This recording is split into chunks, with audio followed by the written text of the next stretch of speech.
Good morning student. मी प्राध्यापक Koli SS Rao Bahadur Narayanrao Borawake college Shrirampur येथे अर्थशास्त्र या विषयाचा सहाय्यक प्राध्यापक म्हणून कार्य करते. विद्यार्थी मित्रांनो, आज आपण उत्पादन फलन या घटकाचा अभ्यास करणार आहोत. विद्यार्थी मित्रांनो, अर्थव्यवस्थेमध्ये अनेक प्रकारच्या वस्तू आणि सेवांचे उत्पादन केलं जातं. आता या वस्तू आणि सेवांचे उत्पादन करण्यासाठी आपल्याला 4 उत्पादन घटकाची आवश्यकता असते. हे 4 उत्पादन घटक म्हणजे कुठले उत्पादन घटक? भूमी, श्रम, भांडवल, संयोजक. या 4 उत्पादन घटकाच्या सहाय्याने आपण कोणत्या तरी वस्तू आणि सेवांचे उत्पादन करत असतो. विद्यार्थी मित्रांनो, की हे जे उत्पादनाचे जे घटक आहेत, भूमी, श्रम, भांडवल, संयोजक, या उत्पादन घटकांना अर्थशास्त्रामध्ये आदाने असे म्हणतात. उत्पादन घटकांना अर्थशास्त्रामध्ये आदाने, त्यालाच इंग्रजीमध्ये इनपुट असं म्हणतात. आणि या उत्पादन घटकाच्या सहाय्याने ज्या वस्तू आणि सेवांचे उत्पादन केलं जातं त्यांना प्रधाने असं म्हणतात. वस्तू सेवाच्या उत्पादनाला प्राधान्य, त्याला इंग्रजीमध्ये आउटपुट असं म्हणतात.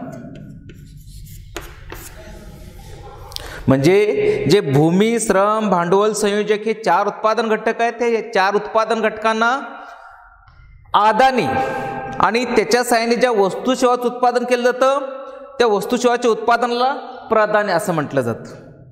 म्हणजे याच्यावरून आपणाला उत्पादन फलन म्हणजे काय याची व्याख्या सांगता येईल. विद्यार्थी मित्रांनो, आता उत्पादन फलन म्हणजे काय, तर आदाने आणि प्रधाने यांच्यातील तांत्रिक संबंध म्हणजे उत्पादन फलन होय. बघा, उत्पादन फलनाची मी तुम्हाला व्याख्या काय सांगितली? आदाने आणि प्राधाने यांच्यातील तांत्रिक संबंध म्हणजे उत्पादन फलन. किंवा अजून जर वेगळ्या पद्धतीने सांगायचं झालं तर आदाने आणि प्राधाने यांच्यातील कार्यात्मक संबंध म्हणजेच काय, उत्पादन फलन होय. म्हणजे विद्यार्थी मित्रांनो, आदाने आणि प्राधाने यांच्यामध्ये जो कार्यात्मक संबंध आहे तो कार्यात्मक संबंध उत्पादन फलनाच्या सहाय्याने दर्शवला जातो. म्हणजे ही जी उत्पादन फलनाची संकल्पना विद्यार्थी मित्रांनो, ती संकल्पना आपणाला सूत्ररूपाने अशा प्रकारे मांडता येईल. O बरोबर F कंसात A नंतर L C आणि E. आता विद्यार्थी मित्रांनो, आपण इथं A L C E हे उत्पादन जे 4 घटक आहेत ते 4 घटकासाठी आपण हे नावं दिलेले आहेत. आता O म्हणजे काय, आउटपुट म्हणजे उत्पादन. F म्हणजे काय, फंक्शनल रिलेशनशिप म्हणजे फलन संबंध. आणि तर A म्हणजे ॲग्रिकल्चर म्हणजे भूमी, L म्हणजे लेबर म्हणजे श्रम, C म्हणजे कॅपिटल म्हणजे भांडवल आणि E म्हणजे एंटरप्रेन्योरशिप, त्याला आपण आपल्या सोयीसाठी संयोजक असं म्हणूया. म्हणजे अशा प्रकारे विद्यार्थी मित्रांनो, 2 किंवा 2 पेक्षा जास्त चलामधील संबंध स्पष्ट करण्यासाठी अशा प्रकारे आपण काय करू शकतो, हा कार्यात्मक संबंध दाखवू शकतो. म्हणजे तुमच्या लक्षात आलं असेल की उत्पादन फलन कशाला म्हणायचं? आदाने आणि प्राधाने यांच्यामध्ये जे कार्यात्मक संबंध असतो त्या कार्यात्मक संबंधाला आपण उत्पादन फलन असं म्हटलेले. विद्यार्थी मित्रांनो, या उत्पादन फलनाचे 2 प्रकार आहेत. एक अल्पकालीन उत्पादन फलन आहे आणि दुसरा आहे दीर्घकालीन उत्पादन फलन आहे. आता अल्पकालीन उत्पादन फलन म्हणजे काय? जे उत्पादनचे 4 घटक आहेत ते 4 घटकापैकी फक्त एक घटक जर बदलता ठेवला तर त्याची उत्पादनावर काय परिणाम होतात त्याचा अभ्यास या अल्पकालीन उत्पादन फलनामध्ये केलेले. बघा विद्यार्थी मित्रांनो, मी काय सांगितलं की अल्पकालीन उत्पादन फलनामध्ये उत्पादनाचे जे 4 घटक आहेत, भूमी, श्रम, भांडवल, संयोजक, या 4 घटकापैकी फक्त एका घटकामध्ये जर बदल केला तर त्याचे काय परिणाम होतात, उत्पादनावर त्याचे काय परिणाम होतात त्याचा अभ्यास या अल्पकालीन उत्पादन फलनामध्ये केलेला आहे. म्हणजे या ठिकाणी याचा अभ्यास करण्यासाठी अर्थशास्त्रामध्ये बदलत्या प्रमाणाचा नियम मांडलेला आहे. ठीक आहे. आता उत्पादन फलनाचा दुसरा प्रकार आहे विद्यार्थी मित्रांनो, दीर्घकालीन उत्पादन फलन. आता दीर्घकालीन उत्पादन फलनामध्ये जे उत्पादन 4 घटक आहेत त्या 4 घटकापैकी कोणताच घटक स्थिर न ठेवता सगळे घटक सारख्याच प्रमाणात बदलल्यानंतर उत्पादनावर काय परिणाम होतात त्याचा अभ्यास या दीर्घकालीन उत्पादन फलनामध्ये केलेले. म्हणजे जे भूमी, श्रम, भांडवल, संयोजक हे उत्पादनाचे जे 4 घटक आहेत विद्यार्थी मित्रांनो, या 4 घटकापैकी कुठलाच घटक स्थिर ठेवला जात नाही. सगळे घटक सारख्याच प्रमाणात बदलले जातात. सगळे घटक सारख्याच प्रमाणात बदलल्यानंतर त्याचं उत्पादन काय परिणाम होतात त्याचा अभ्यास या ठिकाणी या दीर्घकालीन उत्पादन फलनामध्ये केलेले. म्हणजे याचा अभ्यास करण्यासाठी अर्थशास्त्रामध्ये परिमाण प्रत्यय नियम मांडलेले, त्याचा अभ्यास आपण नंतर करणार आहोत. म्हणजे आज आपण फक्त बदलत्या प्रमाणाचा नियम याचा अभ्यास करूया. विद्यार्थी मित्रांनो, बदलत्या प्रमाणाचा जो काही नियम आहे, सिद्धांत आहे, तो नियम अल्प काळात लागू होतो.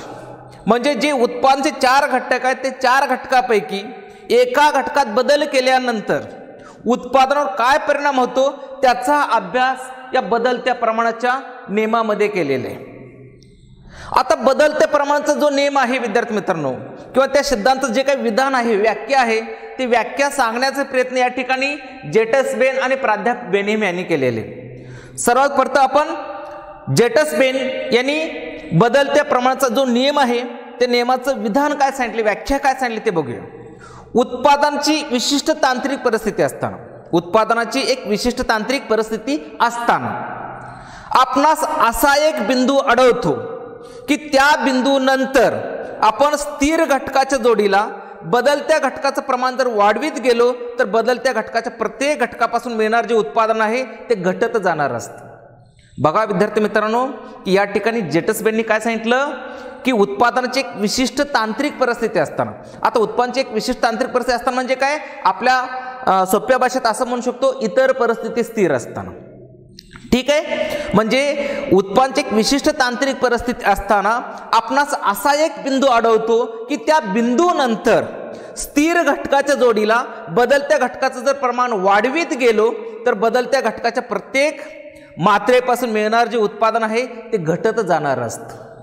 हे त्याचं या जेटसबेननी त्याचं विधान सांगितलेले. म्हणजे जेटसबेनच्या विधानावरून विद्यार्थी मित्रांनो आपल्याला असं लक्षात येतं की कोणत्याही वस्तू आणि सेवाचं उत्पादन करण्यासाठी आपल्याला 2 घटकाची आवश्यकता असते. एक स्थिर घटक आणि दुसरा आहे बदलता घटक. आता स्थिर घटक म्हणजे कुठले घटक, म्हणजे तिथं जमीन आली, इमारत आली, यंत्रसामुग्री आली आणि कायमस्वरूपी कामगार वर्ग आला, यांचा समावेश स्थिर घटकात होतो. आता बदलता घटक म्हणजे काय, तात्पुरता कामगार वर्ग, कच्चा माल, जाहिरात खर्च, विक्री खर्च, इंधन खर्च, किरकोळ खर्च यांचा समावेश बदलत्या घटकामध्ये होत असतो. विद्यार्थी मित्रांनो, म्हणजे हे 2 घटक असेल, म्हणजे स्थिर आणि बदलता घटक असेल तरच आपल्याला कोणत्या तरी वस्तू आणि सेवाचं उत्पादन करता येतं, असं या जेटसबेननी या सिद्धांतामध्ये सांगण्याचा प्रयत्न केलेला आहे. आता दुसरी जी व्याख्या सांगितलेली प्राध्यापक बेनहेम या अर्थज्ञाने सांगितलेले, त्यांनी काय सांगितले बघा याची व्याख्या, की उत्पादन घटकापैकी एका घटकात बदल केल्यानंतर विशिष्ट बिंदूनंतर प्रथम सीमांत उत्पादन आणि त्यानंतर सरासरी उत्पादन घटत जात असतं. बघा प्राध्यापक बेनहेमनी या सिद्धांताचं विधान काय सांगितलेलं आहे की उत्पादन घटकापैकी एका घटकात बदल केल्यानंतर प्रथम सीमांत उत्पादन त्याच्यानंतर सरासरी उत्पादन घटत जात असतं, असं या ठिकाणी बेनहेमनी त्याची व्याख्या सांगितलेली आहे. त्याच्यानंतर विद्यार्थी मित्रांनो हा सिद्धांत मांडत असताना या ठिकाणी काही गृहीते लक्षात घेतलेले आहेत. म्हणजे हा जो सिद्धांत आहे काही गृहीतेवर आधारलेला आहे. मग ती गृहीते कुठले, तर त्यातला पहिला आपल्याला गृहीत सांगता येईल की उत्पादन घटकापैकी, म्हणजे जे उत्पादनाचे 4 घटक आहेत विद्यार्थी मित्रांनो, त्यापैकी श्रम हा घटक हा बदलत असतो. म्हणजे इतर घटक कसे आहेत, स्थिर आहेत. म्हणजे भूमी, श्रम, भांडवल, संयोजक हे उत्पन्न जे 4 घटक आहेत ते 4 घटकापैकी फक्त श्रम हा घटकच बदलत असतो. हे त्याचं पहिलं महत्त्वाचं गृहीत सांगता येईल. विद्यार्थी मित्रांनो त्याच्यानंतर दुसरं महत्त्वाचं आपल्याला गृहीत सांगता येईल की या ठिकाणी जे उत्पादन घटक आहेत त्या उत्पादन घटकाची गुणवत्ता समान आहे. म्हणजे या ठिकाणी श्रम हा जो घटक वापरला आपण, या घटकाची जी गुणवत्ता आहे ती समान आहे असं या ठिकाणी गृहीत धरलेले विद्यार्थी मित्रांनो. त्याच्यानंतर विद्यार्थी मित्रांनो तिसरं आपल्याला महत्त्वाचं गृहीत सांगता येईल की या ठिकाणी उत्पादन तंत्र स्थिर आहे. म्हणजे उत्पादन तंत्रात अजिबात बदल होत नाही असं या ठिकाणी गृहीत धरलेले. नंतर चौथं आपल्याला गृहीत सांगता येईल की हा सिद्धांत मांडत असताना बाजारामध्ये पूर्ण स्पर्धा आहे असं गृहीत धरलेले. आता पूर्ण स्पर्धा म्हणजे काय की ज्या बाजारपेठेमध्ये असंख्य विक्रेते, असंख्य ग्राहक, एकजिनसी वस्तू, वाहतूक खर्च नसतो, जाहिरात खर्च नसतो, वस्तूंच्या किमती सर्वत्र समान असतात, अशी बाजारपेठ म्हणजे काय पूर्ण स्पर्धा. म्हणजे हा सिद्धांत मांडत असताना बाजारामध्ये अर्थव्यवस्थेमध्ये पूर्ण स्पर्धा आहे असं गृहीत धरलेले. आणि त्याच्यानंतर शेवटचे एक आपल्याला गृहीत सांगता येईल की हा सिद्धांत मांडत असताना अल्प काळाचा विचार केलेले. म्हणजे हा सिद्धांत फक्त आपल्याला अल्प काळातच अनुभवास येऊ शकतो. म्हणजे ही सगळी गृहीते लक्षात घेऊन या ठिकाणी हा बदलत्या प्रमाणाचा नियम मांडण्याचा प्रयत्न केलेले विद्यार्थी मित्रांनो. आता हा जो सिद्धांत आहे विद्यार्थी मित्रांनो, हा सिद्धांत आपण काय करूया, एका काल्पनिक उदाहरणाच्या सहाय्याने स्पष्ट करण्याचा प्रयत्न करूया. एका शेतकऱ्याकडे 5 एकर जमीन आहे. हा स्थिर घटक आहे. त्या स्थिर घटकात बदल होत नाही. त्या स्थिर घटकाच्या जोडीला त्यांनी श्रम हा घटक, बदलता हा घटक आहे, श्रम हा बदलता घटक आहे. या स्थिर घटकाच्या जोडीला श्रम हा बदलता घटक ठेवल्यानंतर विद्यार्थी मित्रांनो इथं एकूण उत्पादन, सरासरी उत्पादन, सीमांत उत्पादन कसं मिळत जाते ते आपण कोष्टकाच्या सहाय्याने बघणार आहोत विद्यार्थी मित्रांनो. आता या ठिकाणी आपण कोष्टक काढून घेतलेले.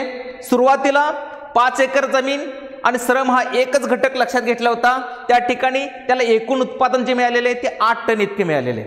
विद्यार्थी मित्रांनो जेव्हा एकच घटक असतो तेव्हा एकूण उत्पादन, सरासरी उत्पादन, सीमांत उत्पादन हे समान असते. ठीक आहे. म्हणजे इथं जसं तो काय करतो, श्रम हा घटक वाढवत जातो. जमीन हा स्थिर घटक आहे 5 एकर, त्यामध्ये अजिबात बदल होत नाही. म्हणजे या स्थिर घटकाच्या जोडीला श्रम हा बदलता घटक वापरलेले.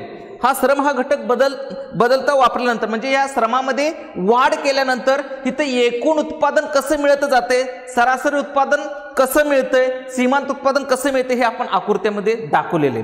आता जर आपण कोष्टकाचं जर वाचन केलं तर विद्यार्थी मित्रांनो आपल्याला असं लक्षात येईल की या ठिकाणी 1 ते 4 या ठिकाणी काय झालेलं आहे, एकूण उत्पादन, सरासरी उत्पादन आणि सीमांत उत्पादन इथं वाढत असल्याचं दिसून येतं. त्याच्यानंतर विद्यार्थी मित्रांनो या ठिकाणी बघितलं तर 5व्या म्हणजे या ठिकाणी 4थ्या घटकाच्या वेळेस काय झाले, सरासरी उत्पादन, सीमांत उत्पादन या ठिकाणी समान झालेले. विद्यार्थी मित्रांनो त्याच्या अगोदर तुम्हाला सांगू इच्छितो की आपण हे सरासरी उत्पादन, सीमांत उत्पादन कसं काढलं. फक्त आपण ही जी आकडेवारी ती काल्पनिक घेतलेले 8, 20, 36, 48, 55, 60, 63, 63, 60 हे एवढे आपण काल्पनिक घेतलेले. आता याच्यावरून आपण सरासरी उत्पादन कसं काढलं. आता इथं सरासरी उत्पादन काढत असताना विद्यार्थी मित्रांनो या एकूण उत्पादनाला या श्रम या घटकाने जर आपण भागलं तर आपल्याला काय भेटणार आहे, सरासरी उत्पादन भेटणार आहे. म्हणजे 8ला आपण 1 ने भागलं या ठिकाणी 8 एवढं भेटलं. 20ला आपण 2 ने भागलं तर इथं सरासरी उत्पादन 2 भेटलं. ठीक आहे. नंतर या श्रम हा घटक तिसरा आहे, त्यांनी आपण 3 ने भागल्यानंतर इथं काय भेटलं आपल्याला, म्हणजे 3 एके 3, 3 दुनी 6 म्हणजे 12. म्हणजे असं आपण काय केलं, या श्रम या घटकाने एकूण उत्पादनाला आपल्याला भागल्यानंतर आपल्याला काय भेटलेलं, हे सरासरी उत्पादन भेटलेले. म्हणजे सरासरी उत्पादन काढण्यासाठी एकूण उत्पादनाला श्रम या बदलत्या घटकाने भागल्यानंतर आपल्याला सरासरी उत्पादन भेटतं. आणि इथं जे सीमांत उत्पादन आहे विद्यार्थी मित्रांनो, हे सीमांत उत्पादन काढण्यासाठी एक आपल्याला सोपं सूत्र सांगता येईल की 2 एकूण उत्पादनातील फरक. सीमांत उत्पादन काढण्यासाठी काय करायचं, 2 एकूण उत्पादनातील फरक लक्षात घ्यायचा आणि 2 एकूण उत्पादनातील फरक लक्षात घेऊन होय सीमांत उत्पादन काढायचं. आता इथं बघा 2 एकूण उत्पादन जवळ 2 एकूण उत्पादनातील म्हणजे 2 जवळच्या एकूण उत्पादनातील फरक लक्षात घ्यायचे. म्हणजे आता बघा 20तून 8 वजा केलं 12 राहील. ठीक आहे. नंतर 36 मधनं 20 वजा केलं 16 राहील. नंतर 48 मधनं 36 वजा केलं 12, 55 मधनं 48 वजा केलं 7, 60 मधनं 5 वजा केलं 60 मधनं 55 वजा केलं तर 5 राहिलं. नंतर 63 मधनं 60 वजा केलं 3 राहिलं. 63 मधनं 63 वजा केलं 0 राहिलं. आता 60 मधनं 63 वजा केलं तर वजा 3 शिल्लक राहील. म्हणजे अशा प्रकारे आपण काय करू शकतो की सरासरी उत्पादन आणि सीमांत उत्पादन काढू शकतो. आता आपण परत आपल्या मुद्द्याकडे लक्षात येऊया की या ठिकाणी या स्थिर घटकाच्या जोडीला बदलत्या घटकाचं प्रमाण आपण काय केलेलं आहे, वाढवित गेलेले. वाढवीत गेल्यानंतर आपल्याला एकूण उत्पादन, सरासरी उत्पादन, सीमांत उत्पादन कसं मिळते ते आपण पाहणार आहोत विद्यार्थी मित्रांनो। आता या ठिकाणी बघा विद्यार्थी मित्रांनो की या ठिकाणी जर या कोष्टकाचा आपण अभ्यास केला, या स्थिर घटका जोडीला बदलत्या घटकाचं प्रमाण जसं वाढवीत जातोय तसं इथं एकूण उत्पादन, सरासरी उत्पादन, सीमांत उत्पादन वाढत असल्याचं दिसून येतं।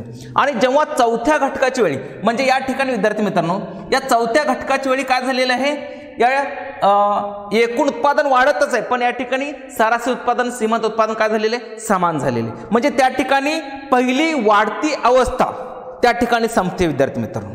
त्याच्यानंतर विद्यार्थी मित्रांनो जी पाचवी अवस्था आहे त्या पाचव्या अवस्थेनंतर काय झालेले विद्यार्थी मित्रांनो एकूण उत्पादन वाढत आहे परंतु सरासरी उत्पादन आणि सीमांत उत्पादन घटत आहे। जर आपण सरासरी उत्पादन, सीमांत उत्पादनाचा विचार केला तर सरासरी उत्पादनापेक्षा सीमांत उत्पादन घटण्याचा जो वेग आहे तो जास्त असल्याचं आपल्याला दिसून येतं। मग या ठिकाणी विद्यार्थी मित्रांनो बघा की या पाचव्या घटकापासून ते आठव्या घटकापर्यंत जर बघितलं तर काय झालेले इथे एकूण उत्पादन वाढत आहे पण इथं सरासरी उत्पादन काय झालेलं आहे कमी होत आहे आणि सीमांत उत्पादन वेगाने घटलेले आहे। आणि आठव्या घटकाच्या वेळी एकूण उत्पादन सगळ्यात जास्त आहे आणि जेव्हा एकूण उत्पादन सगळ्यात जास्त असतं त्यावेळी सीमांत उत्पादन विद्यार्थी मित्रांनो शून्य होतं। इथं घटती अवस्था, दुसरी घटती अवस्था संपते विद्यार्थी मित्रांनो। आणि त्याच्यानंतर विद्यार्थी मित्रांनो तिसरी जी अवस्था सुरू होते ती तिसरी अवस्था आहे ऋण अवस्था किंवा वजा अवस्था।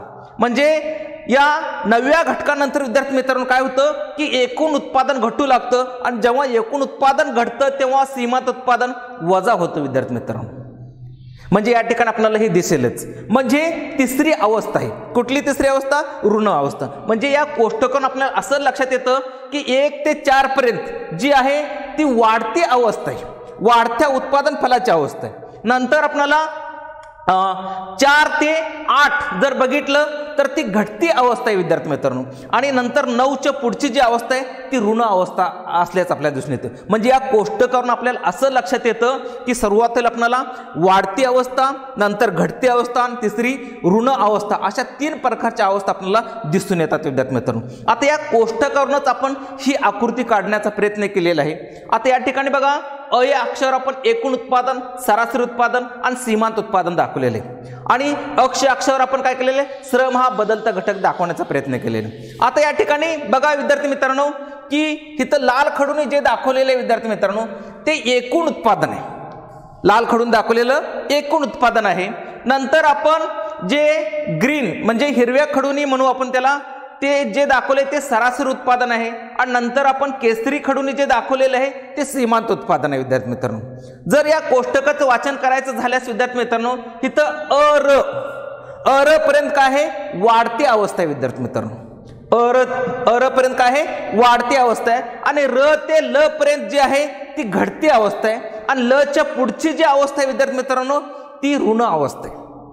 म्हणजे या ठिकाणी या कोष्टकावरून आपल्याला असं सांगता येईल की हा जो घटक आहे विद्यार्थी मित्रांनो जर बघितलं तर अक हा जो भाग आहे ही सीमांत उत्पादन आणि इथं अत हे जे आहे वाढती अवस्था, एकूण उत्पादन वाढत आहे। इथं अक पर्यंत काय झालेलं आहे सीमांत उत्पादन वाढत आहे, नंतर इथं अस पर्यंत काय झालेलं आहे सीमांत सरासरी उत्पादन वाढत आहे। म्हणजे याच्यानंतर काय झालेलं आहे विद्यार्थी मित्रांनो या तग नंतर हळूहळू एकूण उत्पादन सुद्धा कमी होऊ लागलेले। म्हणजे इथं काय झालं सीमांत उत्पादन वेगाने घटलं आणि सरासरी उत्पादन सावकाशाने घटते। म्हणजे इथं दुसरी अवस्था संपली आणि या ल बिंदू नंतर विद्यार्थी मित्रांनो काय झालेलं आहे की या ल बिंदूमध्ये एकूण उत्पादन सर्वोच्च आहे। एकूण उत्पादन सर्वोच्च म्हणजे किती आहे की या ठिकाणी आपण दाखवलेलं हे 63 आहे। मग त्याच्यानंतर एकूण उत्पादन सुद्धा घटू लागलं, एकूण उत्पादन घटल्यानंतर इथं सीमांत उत्पादन काय झालेले वजा झालेले विद्यार्थी मित्रांनो। म्हणजे अशा प्रकारे या ठिकाणी विद्यार्थी मित्रांनो हा सिद्धांत संपतो, परंतु या सिद्धांतावर काही अर्थज्ञांनी टीका केली विद्यार्थी मित्रांनो। मग ते टीका कोणत्या आहेत तर त्यापैकी पहिली टीका सांगता येईल विद्यार्थी मित्रांनो की हा सिद्धांत मांडत असताना जे उत्पादनाचे 4 घटक आहेत ते 4 घटकापैकी फक्त हा श्रम हा घटक काय केलेला आहे बदलता ठेवलेला आहे। जर सगळेच उत्पादन घटक जर बदलता ठेवले तर हा सिद्धांत आपल्याला अनुभवस येणार नाही, कारण हा सिद्धांत मांडत असतानाच विद्यार्थी मित्रांनो 4 उत्पादन घटकापैकी श्रम हा घटकामध्ये बदल केला तरच हा सिद्धांत अनुभवास येऊ शकतो असं सांगितलेले। परंतु जर सगळेच आपण घटक एकाच वेळी सगळेच घटक जर बदलले तर हा सिद्धांत आपल्याला अनुभवास येणार नाही। दुसरी टीका आपल्याला या सिद्धांतावर करता येईल विद्यार्थी मित्रांनो. ती दुसरी टीका म्हणजे या ठिकाणी जे श्रम हा घटक वापरले विद्यार्थी मित्रांनो, त्या श्रमाची गुणवत्ता सारखीच आहे असं समजलेले. पण वास्तविक पाहता विद्यार्थी मित्रांनो, सगळ्या श्रमाची गुणवत्ता सारखीच नसते. काही श्रमिक हे जास्त कुशल असतात, काही श्रमिक हे अकुशल असतात. म्हणजे त्याचा सुद्धा या सिद्धांतामध्ये विचार केलेला नसल्यामुळे हा बदलत्या प्रमाणाचा जो नियम आहे तो चुकीचा असं आपल्याला सांगता येईल. त्याच्यानंतर विद्यार्थी मित्रांनो, की या ठिकाणी उत्पादन तंत्र स्थिर आहे असं सांगितलेले. ठीक आहे, जर समजा या ठिकाणी उत्पादन तंत्रामध्ये जर बदल झाला तर हा सिद्धांत आपल्याला अनुभवास येणार नाही.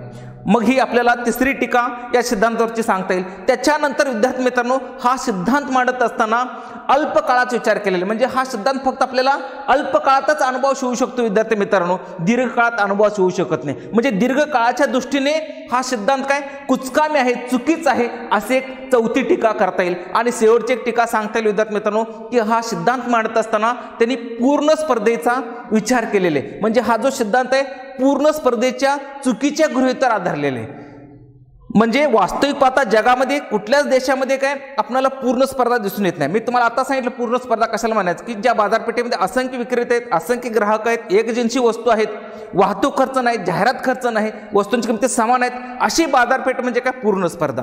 पण वास्तविक पाहता विद्यार्थी मित्रांनो, अशा प्रकारची बाजारपेठ जगामध्ये कुठं तर दिसून येत नाही. म्हणजे हा बदलत्या प्रमाणाचा जो नियम आहे तो नियम चुकीच्या गृहीतकावर आधारले असल्यामुळे हा सिद्धांत सुद्धा चुकीचा आहे असं आपल्याला सांगता येईल. म्हणजे अशा प्रकारे या सिद्धांत अनेक तज्ञांनी जरी टीका केलेल्या असल्या तरी या ठिकाणी वाढती अवस्था, घटती अवस्था आणि ऋण अवस्था कशी असते हे या बदलत्या प्रमाणाच्या सिद्धांतामध्ये दाखवलेले आहे. म्हणून हा सिद्धांत महत्त्वाचा आहे असं आपल्याला सांगता येईल. धन्यवाद.